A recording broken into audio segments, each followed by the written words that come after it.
POPP with POPP Excavating Inc. out of Osage. We are third generation excavating company. We do a lot of site prep work, which at the end result needs to be seated down and looking pretty. So one thing we figured out in our year's operation is timeline to get somebody else hired to come in and do our seeding and mulching and finish work. It just never lines up with our schedule. So we got into just seeding and doing our own finish work.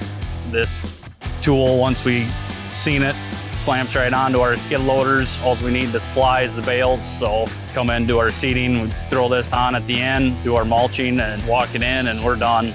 We really like how it's just plug and play on our skid loaders. Purchased it, coupled it into our skid loader, plugged the hydraulic hoses in, hooked the electrical up, runs right off our joysticks. There was no modification, there was no flow adjustments, no electrical harnesses, extra wiring.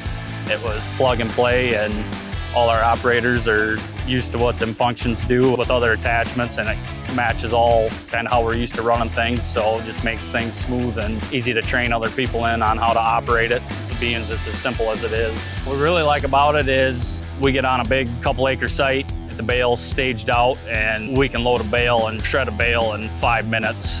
We're not messing around with another loader trying to get a bale, get it into something. This thing, you can come right up to the next bale, scoop it in, smooth process, keeps things moving.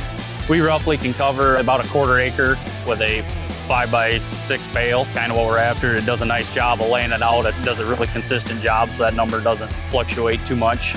Just helps close the circle. Less work we got to sub out, less money we got to give out of our pocket. And then it's also done on our timeline, so we can do it when it's time to do it.